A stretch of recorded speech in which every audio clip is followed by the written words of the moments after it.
और किसी प्रकार की कोई कमी है नहीं आपके पास। मन के कारण कमी दिखाई देती है। मन तो वैसे भी बाहर की चीजें हमारी है नहीं, ये ध्यान रखना। मन हमारा कुछ भी नहीं है, बाहर से बना है, ये विजाती है, ये अपनी चीज नहीं है। मन हमारा है ही नहीं, मन तो बाहर से बना है, परिवेश से, प्रकृति से, पर्यावरण से, वायुमंडल से, द्रव्यों से, तत्वों से, बाहर से बना है, बाहर की चीज है जो हम में घुसी हुई है। मैं मन हूं ही नहीं, मैं अपने को मन मानता रहता हूं। मन की रुचि, मन के सुख दुख, जब मन में हूं नहीं, हम तो मन बाने बैठे हैं अपने को। बुद्धि में हूं नहीं, मैं इंद्रियां नहीं हूं। पश्चिम के लोगों को जब पता लगा कि भारत तो ये विचार करता है मैं देह नहीं हूं, तो बौरा गए वो कि ये क्या कहते हैं। भारतीय ऋषि बोल क्या रहे हैं कि मैं शरीर नहीं हूं, मैं त्वचा नहीं हूं, मैं शरीर नहीं हूं। ये ज्ञान जैसे ही प्राप्त होगा तो कहां रहेगा दुख। इसे द्वयी मिट जाने पर, द्वैत के मिट जाने पर जगत रहता नहीं है। और ये द्वैत, ये सारे भ्रम सत्संग से ही मिटते हैं।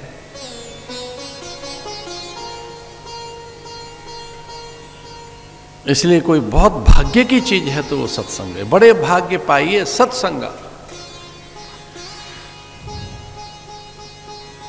जिस दिन आपको सत्संग मिले, जगे हुए पूरे महापुरुष के दर्शन हो, समर्थ पुरुष के, वो निश्चल, सरल, अलोभी, आप्तकाम, पूर्णकाम, निष्काम, भीतरा, ऐसे महापुरुष के सच मानिए वही भाग्यशाली दिन है, वही महाभाग्यवान दिवस है।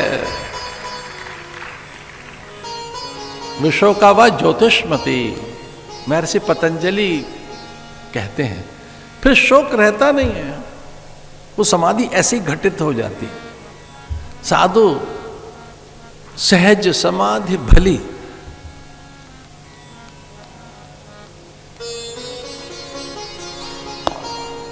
महापुरुषों की तो बात निराली है। भाग्योदयेन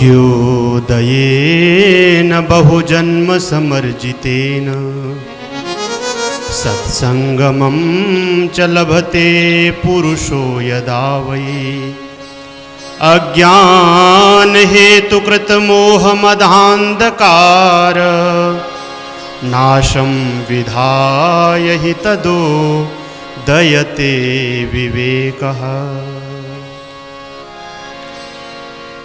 वीतराग विषम व चित्तम। महर्षि पतंजलि कहते हैं वीतराग महापुरुषों का स्मरण करने से सभी दुविधाओं का अंत हो जाता है। केवल मानसिक स्मरण करने से आपको बस एक स्मरण करना है, उनका ध्यान करना है। भगवान दत्त के लिए तो ये कहा स्मृतिगामी, वो स्मरण से ही प्रकट हो जाते हैं। केवल स्मरण करना है, एक बार नाम लेना है उनका, बस नाम लेत भव सिंधु सुखाही। एक बार पुकारना है ढंग से, एक बार आह्वान करना। देवता आह्वान पर प्रकट हो जाते हैं। आह्वयामी स्थापयामी इहातिष्ठ इहा गच्छ इहातिष्ठ वरदो भव सुप्रसन्नो भव। आह्वान करते देव प्रकट हो जाते हैं। एक बार आह्वान तो करो। वीतराग विषम व चित्तम। जो वीतराग महापुरुष हैं, जो समर्थ महापुरुष हैं, जब उनका हम ध्यान करते हैं तो प्रकट हो जाते हैं। आप हमारी बात पे अविश्वास मत करना। एक आपको अनुभव की बात बता रहे हैं। हिमालय में एक बार किसी महापुरुष से हमने सुना ही है। उत्तरकाशी में हमने सुना एक बार किसी से कि वहां कोई महापुरुष थे, वो अपने शिष्यों को कह रहे थे आह्वान करने से आप एक बार आह्वान कीजिए, देव प्रकट होते हैं। और ऐसा वो सोच ही रहे थे कि आकाश मार्ग से सिद्धों के उनको दर्शन हुए। उस आकाश मार्ग से जाते हुए सिद्धों को उन्होंने देखा। मिथ्या वचन नहीं कह रहे हैं, आकाश मार्ग से सिद्धों के दर्शन हुए। उत्तरकाशी में हमने किसी महापुरुष से बात सुनी कि कोई गुरु अपने शिष्यों को बता रहे थे कि आह्वान तो करो, वो दिखेंगे। जैसे निर्मलता आई तो दिखने लगे सिद्ध, ये चुप हो गए थे। हमने कभी चाहा ही नहीं उनको। हमारी प्राथमिकता तो कुछ और है। वो द्रव्य है, वस्तुएं हैं, पदार्थ है, पद है, प्रतिष्ठा है, भौतिकी अनुकूलता है। हमारी प्राथमिकता है कहां?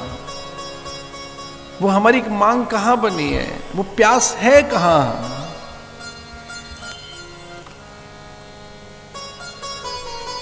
वे बता रहे थे कि मन शांत हो गया दर्शन मात्र से।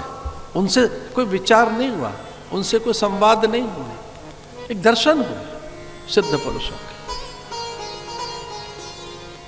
वीतराग विषम व चित्तम, आपने एक बार भी उनके साथ संपर्क कर लिया, कुंडली जग जाएगी आपकी, मनीषा, आपकी चैतन्य होगी मनीषा, आप पे पांडित्य जग जाएगा, असाधारण वैदुष्य, अद्भुत वांग्मी बन जाएंगे आप, वाणी में क्या प्रखरता आ जाएगी। बस मन में तो संसार बसा है।